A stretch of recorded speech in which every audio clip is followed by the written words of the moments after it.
Hello! I wanted to give you guys an overview of some of the content that we're going to go through today and the things we're going to talk about.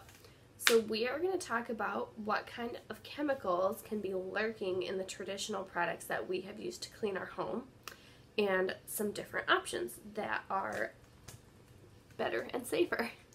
So the first thing I want to show you is this app, and it is called Think Dirty. It looks like this when you go to the home screen. I was introduced to this app a few years ago, and my understanding is that it's created by the Environmental Working Group along with the Campaign for Safe Cosmetics. I was reading about it a little bit actually today, and even though I've used it for a couple years, and I believe the creator made it basically after strolling through the makeup aisle and being frustrated that she didn't have a good understanding of the ingredients in different products available and how they affected her body. Anyhow, so this app allows you to scan the barcodes on various products in your home with your cell phone camera, and then it will give you a rating back based on the ingredients of the product and what is known about them. Of course, this app is not the end-all be-all of everything, but it's a really great place to get started if you're curious about ingredients and what is in the things we put in and on our bodies. So I would definitely encourage you to download it and scan some of the cleaners and products you have in your home, and feel free to share the results in the comments below this video. Okay, so if your mindset so far about chemicals or toxins has been, well, it's just such a teeny amount, what does it matter?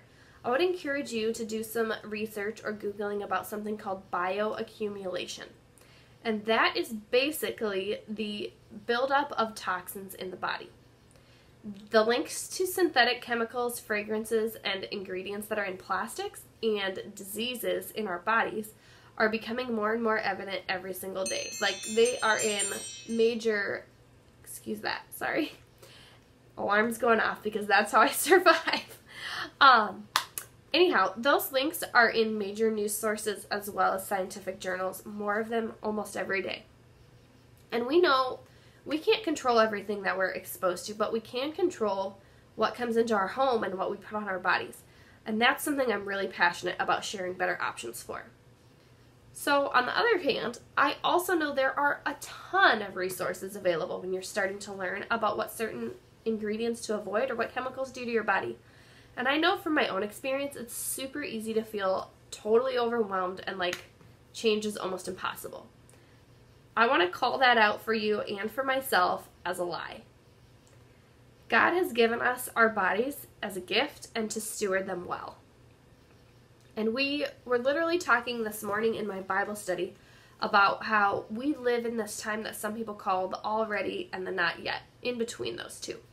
Which is basically like this tension of knowing that our world has brokenness and pain in it, and it's not all that it's supposed to be. And not everything in it, including our body, functions the way it was supposed to be. But we have the hope of things being made new and whole someday, but we're not there yet.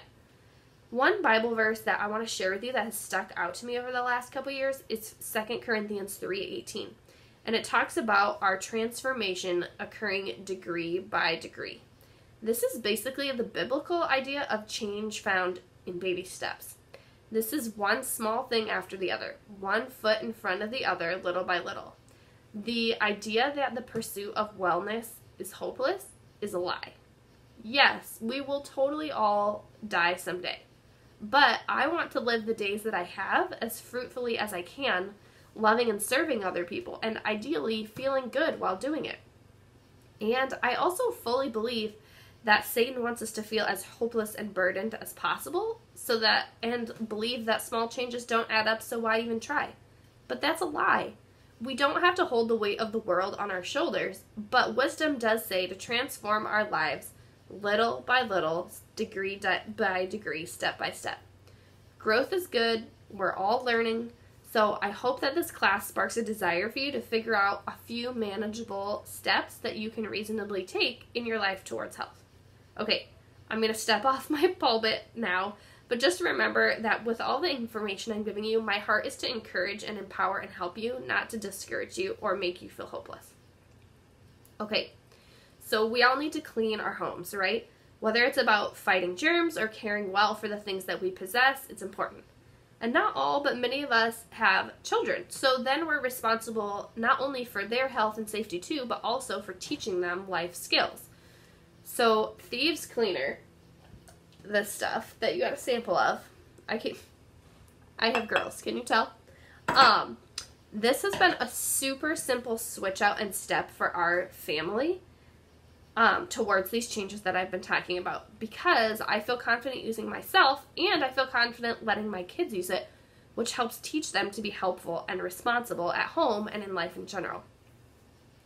I used to cringe when I had to use Clorox wipes to wipe off my counter after doing things like prepping raw meats, but I didn't know there were better options then.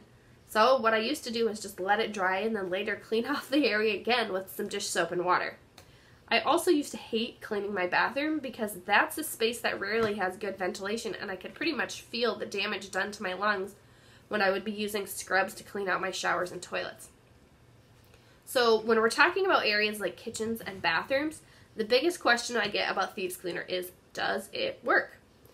I'm going to post by itself today a photo of an at-home experiment that my friend Amy did.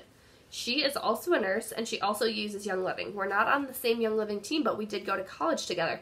And when I saw her post this photo on social media, I just had to ask her some other questions about it, and she has been gracious enough to let me use it and talk about it. It piqued my interest also because it reminded me of a high school science experiment that I did where I found out Tabasco sauce is actually really good at inhibiting bacterial growth, but I don't think I or you want to slather ourselves or our house with Tabasco sauce. So anyway, my friend Amy took some sterile swabs, rubbed them over her hospital shoes, and then rubbed them over agar plates, which grow bacteria. She then used 9 different cleaners, and she also had a control plate with no cleaner. And I'll let you see for yourself which plate has the least bacteria on it. Okay, so spoiler, Thieves Cleaner works. And like I said yesterday, if you are interested in the deeper specifics of how it works, go to pubmed.gov and search clove or cinnamon essential oils. So the next question, is it safe for me, my kids, and my pets? Well, in both 2016 and 2017, the top 2 reasons to call poison control related to children were for cosmetics, personal care products in one category, and then cleaners. Those are the 2 topics that we're covering between today and tomorrow. So also just to give you some numbers, it was over 225,000 calls between those 2 categories. If you look at a bottle of Thieves Cleaner, concentrate, instructions on how to call poison control aren't there because they don't need to be. The biggest way to avoid being a part of those calls is to not have products that contain toxins like them in your home. So, okay, what can you use Thieves Cleaner for? Well, you can literally use it on every surface. I use it on wood floors, I use it on my walls, I use it on my baseboards, I use it on my quartz countertops, I use it in my dishwasher instead of jet dry, I use it with my laundry detergent as a laundry booster, I use it in my carpet, on my toilets, and I also dilute it and use it even as a produce wash. And that is literally just the beginning. I know I've rattled a bunch of those off, but there will be posts on some different ways to use it. One of the Young Living groups I'm in has like 4,000 people in it, and I'm in a couple that have more, and I have never anywhere read about Thieves Cleaner damaging a surface. I also know friends use it in their steam cleaners and things like that. You can look in your booklets for a couple DIY recipes, including, I think, a soft scrub that you can use, and more. Okay, so leave a comment under this video or some of the other posts. Let me know the ways you're using Thieves Cleaner this week. Let me know what you're thinking about it, the results you're having. After this video, there will be a couple posts with graphics, and they will be about a starter list of some ingredients to watch out for, why vinegar is actually not a good natural cleaning choice for your home, as well as some more information on like the dilution ratios and the cost effectiveness of Thieves Cleaner. So keep your eyes open for those and let us know what you think of your Thieves Cleaner so far.